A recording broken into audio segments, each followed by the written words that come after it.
Okay, I think we'll make a start. So welcome to everyone joining us today live, either on YouTube or on Zoom. Today's session is on grading and feedback in Canvas. My name is Sarah Patterson. I'm an instructional designer here in MTU in the Department of Technology Enhanced Learning. I'll just go over what we're going to be covering in the section and then we'll get straight into the demo in Canvas. So today I'm going to cover the gradebook, so different settings in the gradebook, how to look at submissions, filtering and results. I'll cover Speedgrader, so how to add results into Speedgrader, identify submissions and different things in the interface for providing feedback and things like that.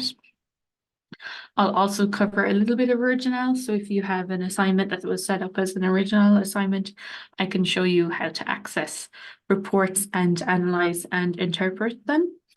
And finally, I'll also cover quizzes, so how you can access and review quizzes. So if you have to manually correct any answers in the quiz, I'll show you how to do that as well. So we'll get into the demonstration straight away, I think. And my colleague Roshan will be manning YouTube if there's any questions on that. And you can also ask me any questions as we're going in the Q&A tab in Zoom. If you're on Zoom, you can do so in YouTube as well. And I'll probably get to them at the end. So if I just go into this tab here, this is the TL Training 24 module. This is just the module that we use for training like this. It's not a real, delivered module. And the first thing I might cover is if you're a newer lecturer in MTU, you might not have a lot of experience with Canvas. So I'm just going to remind you of a couple of things before we get into grading. So these tabs on the side here are customizable in the sense that you can choose which ones to display for students and which don't. And so if I click student view here, I'll just show you, this is what the student view of the module looks like. And if I click leave, see the list is different because this eye with the line through it means that these things are not visible for students. So you can choose what's visible and not visible for students. And to change that, just click on the settings tab here and then the navigation. So you can also change the order. So if you wanted to have quizzes come at the top under home, you can do that. Obviously, home always stays at the top, but you can change the order of everything else. If there's things that you don't usually use on your module, like maybe you never have online Zoom calls or you don't use quickly, you can move that into the to hide it here from students. So I'm just going to drag in a couple of things here and then click save and you'll see that'll change here. And then when I click home and then click student view, then they have less options here. So there's no quickly, and I think I pulled out new analytics as well, so then they can't see it there. Then click leave student view and we'll get into the gradebook. So the gradebook is accessed by clicking the grades button here. And on your modules, you'll see a list of all the students that are in your module. So we just have 4 students here for this example, but you'll have all of your students that are enrolled on your module be listed there.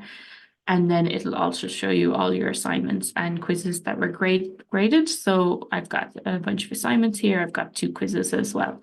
And they all have different grades and different colors on them, depending on what setting is on it. And we'll go over all that as we're going. The first thing to really look at when you open your gradebook is the grade posting policy. So all modules in MTU are by default set to manual grading. So I'll show you what I mean by that. So if you click that cog here, I'll just show you again this cog at the top right here and go to grade posting policy.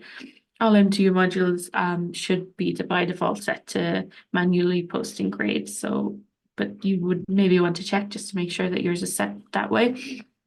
So if it was set to automatically post grades, that would mean anytime you add in a grade for one student, they would get that grade from you emailed to them immediately. And generally, you probably don't want that. You want to post all grades to students at once. So, or even if it's the end of the semester, you might not want to post the grades at all. You only want to do it through Web for Faculty, but you still want to add the grades to Canvas just for your own records, so you can then give it to Web for Faculty later. So it's best to make sure it's set to manually posting grades, and that means that the students don't get to see the grades until you choose to, or if you even choose to at all.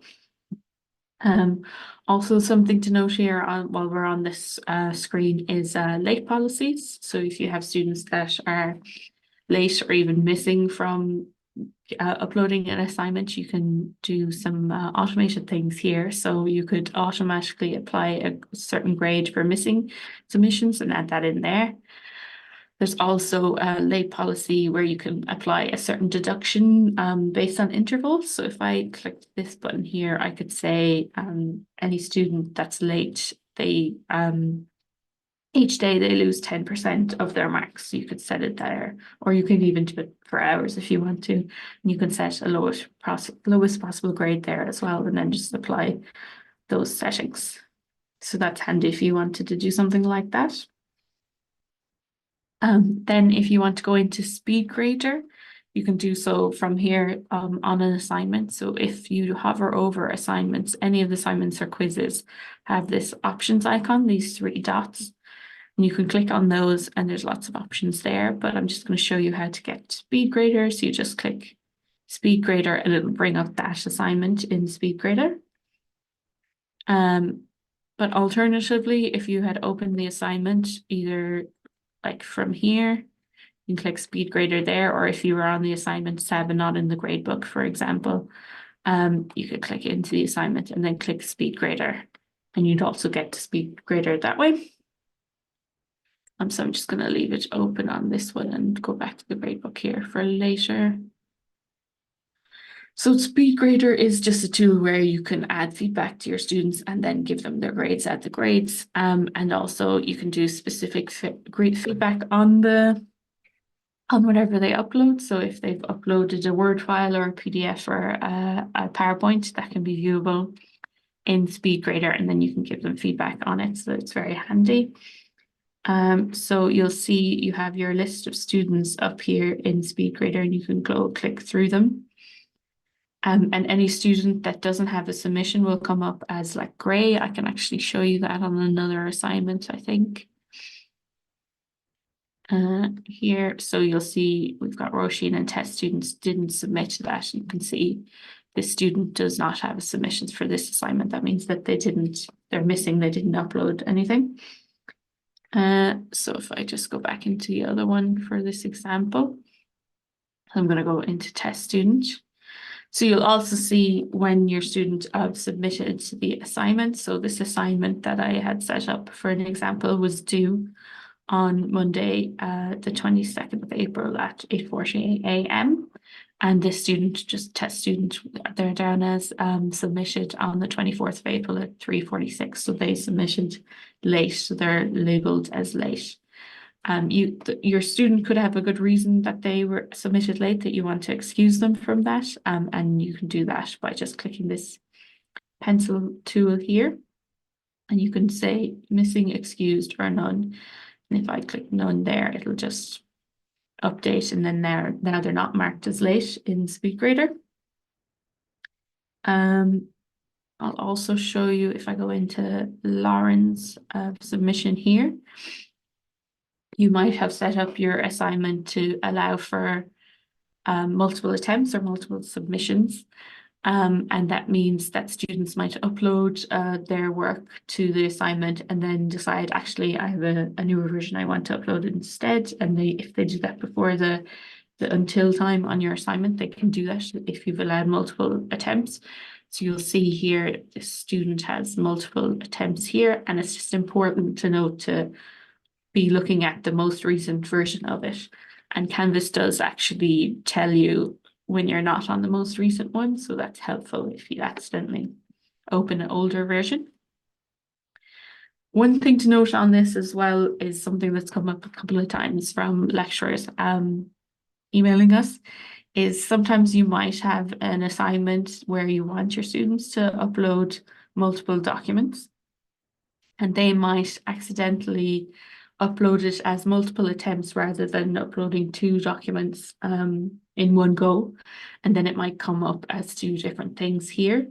So it's worth noting if you're missing a document from a student where they were supposed to add two documents, it might be in one of these previous attempts because they didn't realize they could upload two documents at once.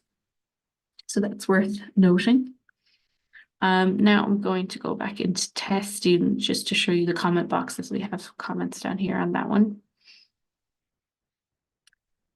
So on your assignments, when you're giving feedback, you can give general feedback in the comment box here.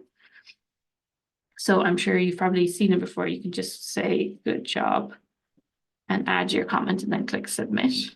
But there are some other tools that might make this easier or even a bit more personal to the student. So the first thing I'll show you is, you might notice there's this little speech bubble here with a 5 beside it. And that's the comment library. So if I click on that here, there's actually a list of different comments that I can use. So if there's something that you say a lot to students and you don't want to have to keep typing it out, you can just select it from here. You can also add new comments to the comment library. So I'm just going to say good work and add that to the library.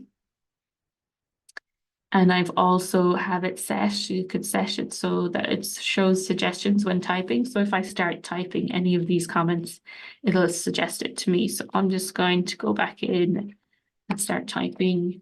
This is really, well, it should suggest it to me. There we go. And then click there, and then it'll finish the comment for me. And I can click submit. So that just saves you a bit of time if you're using the same comments over and over.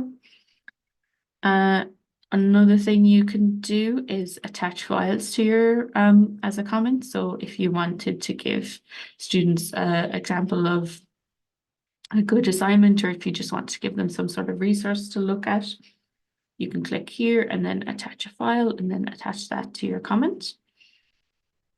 And another cool thing that you can do is add a media comment. So if you just click here, you can record a video, or you can record a mic, just record your voice to add feedback, so you can talk to them. And I think that's a little bit more personal if you want to give the feedback and they'll get a video from you or an audio recording. So as I showed you, you can select your webcam here. And then when you're ready to give the feedback, you can also select your mic. So if you have multiple mics, you can just select them from there as well. And when you're ready to give your feedback, you just click start recording. Then you deliver your feedback to the students. So you just give them whatever feedback that you want to give them in the video. And if you stumble or if you want to start over, you can just click start over and start again. And you just deliver the feedback again. And when you're happy with it, click finish. You can play it back just to make sure you're happy with it, or start over again. And if you don't want to start over and you're happy with it, you just click save media. And then they have this little video feedback that they're going to get from you. So that's very handy. The third thing here on the general comments that you can do is actually speech to text. So if I click here, and then I click the record button here, it's going to record everything that I'm saying, so I can give the feedback just by speaking, and then it'll type it out for me. And then when I'm ready to finish it, I just click the stop button. And you'll notice when I've done that, there's like it said start button instead of stop button, so I can just go in and edit that. And then when I'm happy with the text, I can just click submit as well. Then also on the document itself, there are annotations tools for specific feedback, which is definitely we recommend using if you want to do more specific feedback rather than general feedback on certain sections of a text. So all of these options here are things that you can use. So at the moment, we're just on the selection tools. It's just a pointer. But if I click here for point annotation, I can just click anywhere in the text and it adds this little point thing. And then I can type in great work here or whatever you want to add and then press enter, and then that's feedback that's been added. There's also a highlight option. So if I highlight any of the text now, it'll highlight it here. I can change the color of it as well if I want to. And then I can add a comment even on that as well, I think. Should be able to, it's here. Very good, we'll just say. And then I could also add text. So I can add text straight into the document. I'm being very complimentary. So I've added text right there.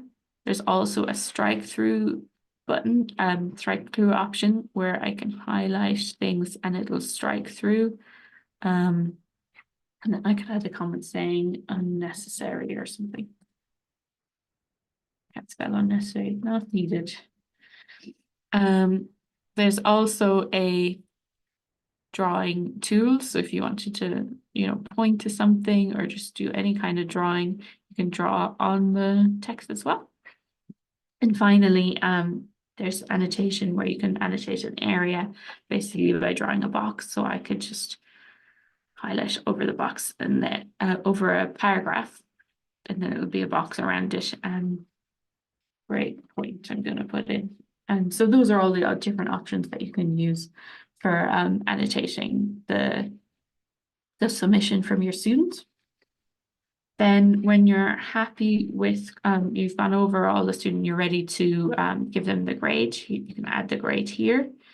If you have a rubric on your assignment, you click view rubric. I'm just going to add in some grades here. So I'm just going to say 14 out of 20, 38, and let's say 37. And we see that's 89 out of 100 they've got in that. So I'm going to click save. So that was 89 out of 100. And then I can type that in here. And then I've given them the grade, but you'll notice up above it, it's set to hidden.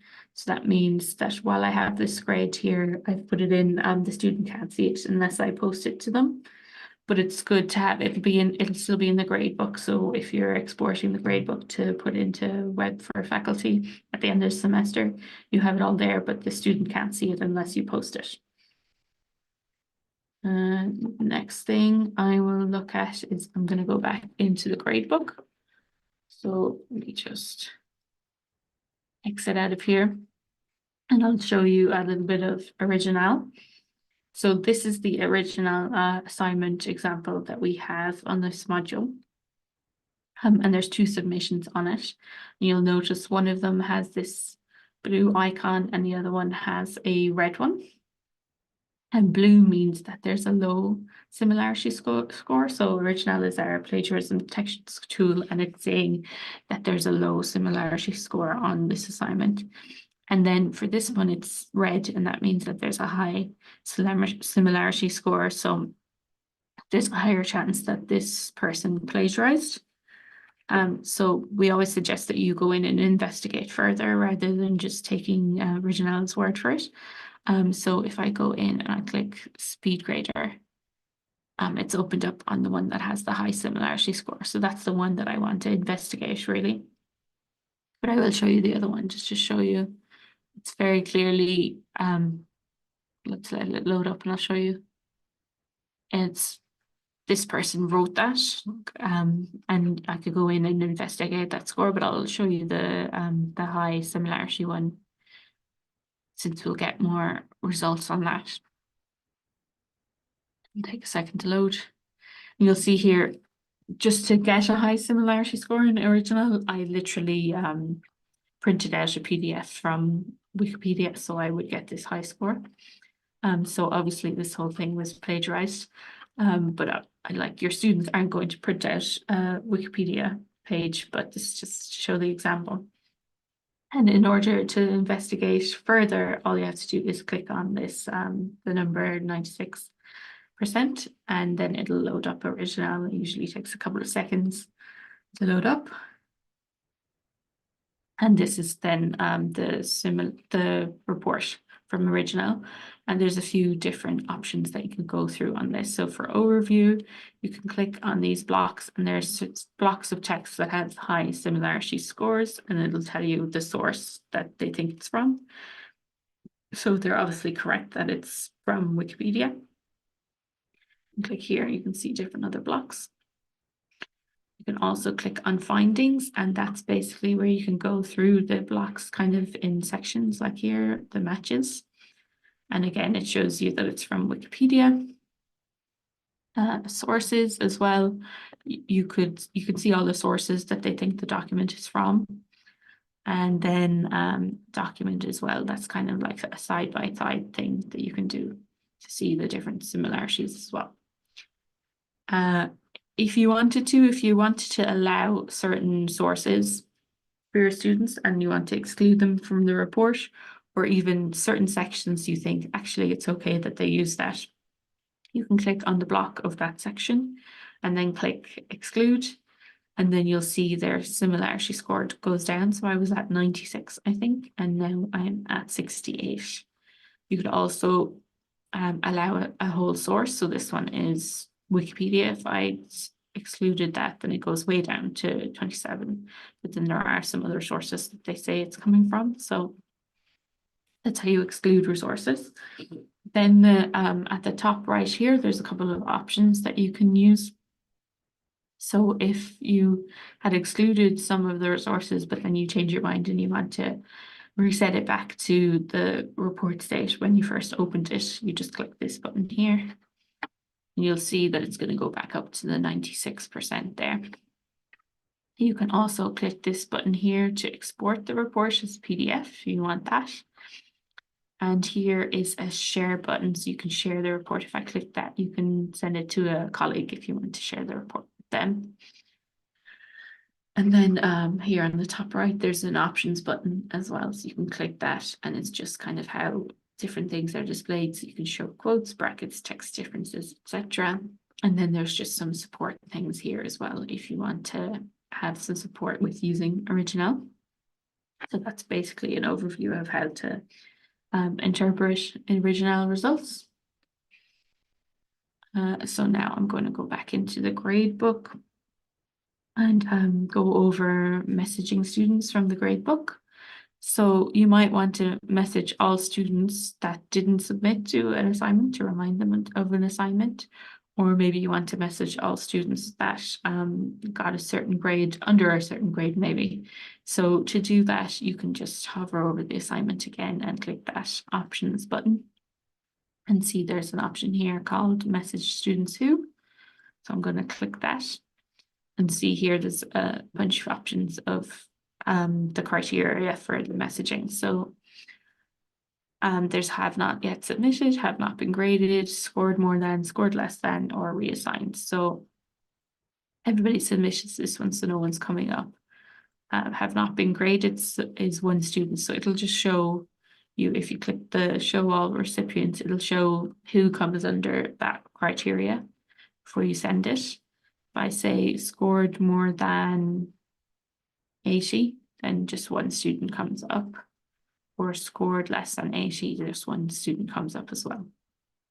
So whatever criteria you want, and then you can send a block email to all those students. So if it was students that scored less than 60, for example, you could write a message to them with suggestions on how they could improve, or whatever you want to write to them. You could type that in there and just send it. But optionally, you can also add attachments. So if I click add an attachment, I can just add an attachment, maybe an example of a good assignment. Similarly to the recording in Speedgrader, you can click record here. You could upload a recorded video that you already have outside of Canvas, or you could record a new one, and it works just the same way that I showed you in Speedgrader. And similarly, if you wanted to just do an audio recording, you can do that too. So that's handy as well. The next thing I'm going to cover is quizzes. So if I just go in, I think it's quiz 2 is the good example, and I'll click into it. So this quiz has a number of multiple choice, like auto-corrected questions, but there is one question here. Please outline the process of submitting an assignment in Canvas. That can't be auto-corrected. I have to manually correct that from someone because they could type all sorts of ways in the answer. It'd still be correct. So in order to correct that question, I need to go to the moderate area. So if it was a quiz that had all multiple choice questions and didn't have any like open answer questions like that, then it would all be auto corrected and I wouldn't need to moderate it in that way. But for this example, I'm just going to show you how you would do that. So I'm going to click in, you click in on the attempt from the student.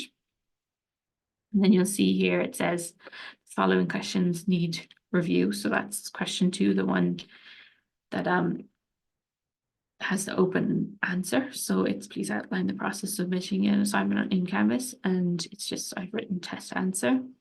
And it says waiting for grade. So I need to say if it's correct or incorrect. Obviously, that's not an actual correct answer to this question. So I'm going to click X. And then that should be click update at the bottom and it'll update their score. So then I go back in to moderate. I'll show you a couple more things. So when you're setting up a quiz, it's good to make sure it's set, if you click the settings here, to restrict student result view. So when your students do the quiz, they won't automatically see their answers after they finish the quiz or see what results they got. So it's important to make sure that this is turned on if you don't want that to happen, the restrict student result view.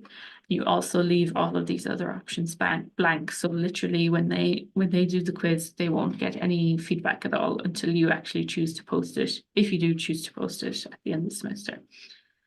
If you want to allow specific students to have extra time in a quiz, or even you want to give them another attempt, you can go into this moderate tab that we were on earlier and find the student and click moderate.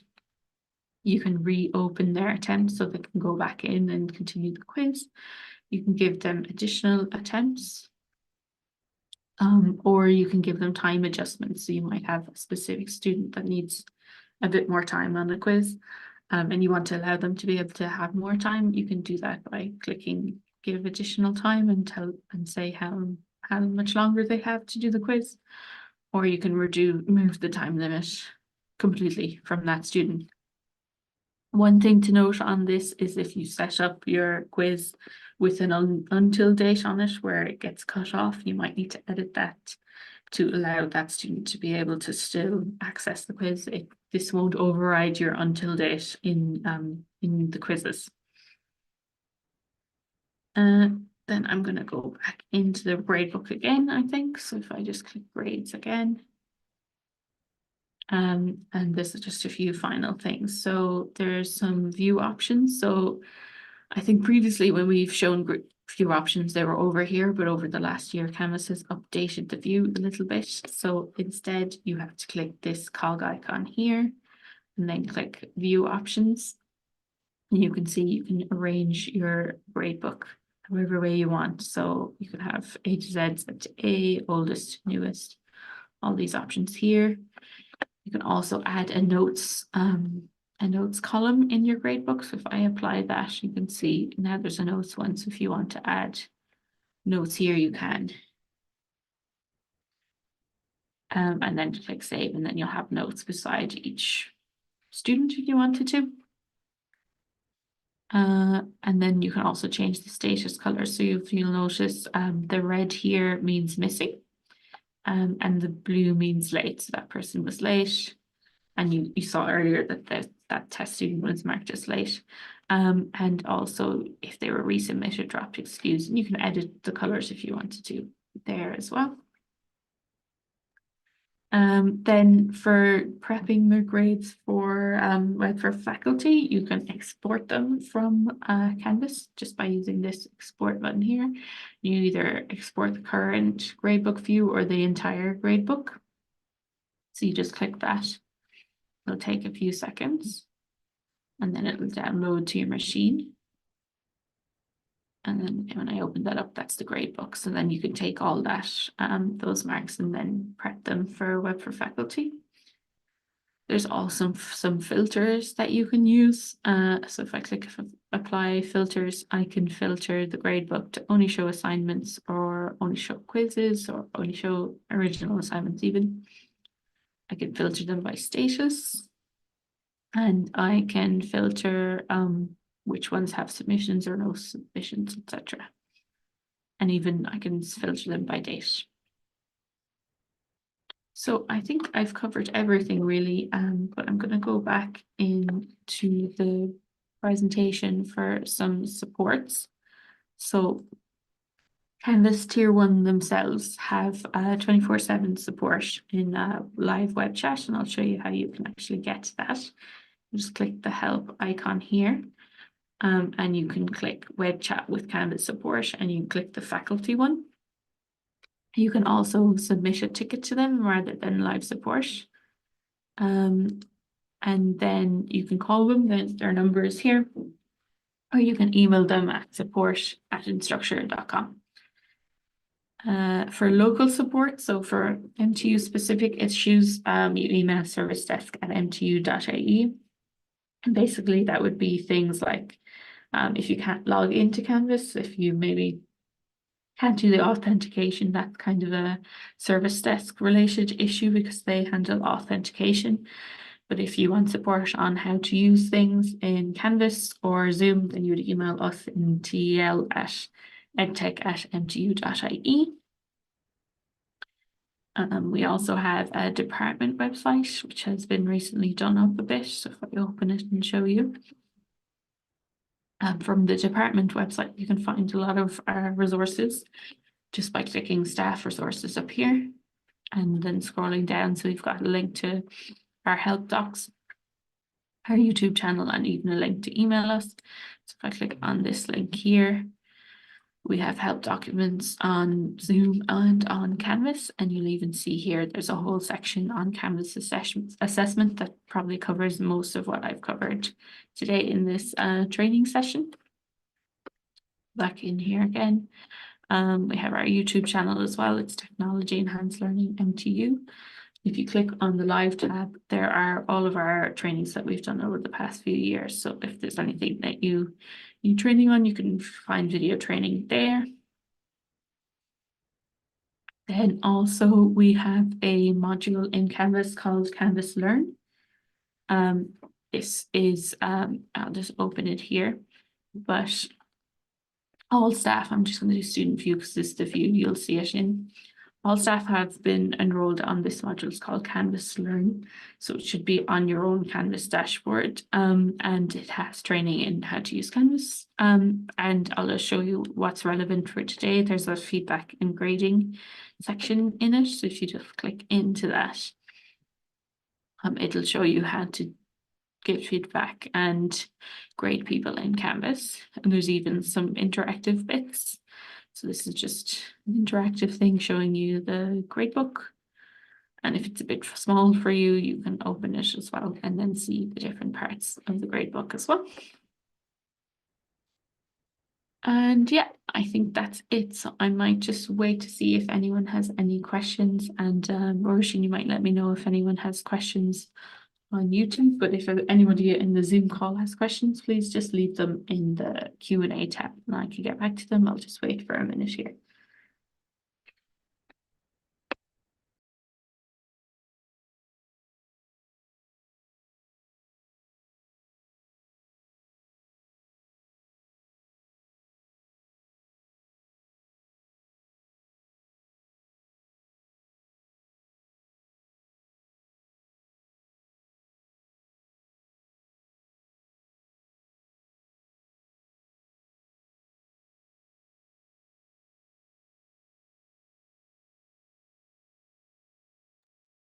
Okay, if there's no questions, I think we'll finish up. Just a reminder though, if you do think of any questions after the session, just email us at edtech@mtu.ie and one of us will get back to you. And we just also added in our Twitter handle if you want to have a look at that, MTU TEL team. So thanks for coming, and I hope that you have a good rest of day. Thanks.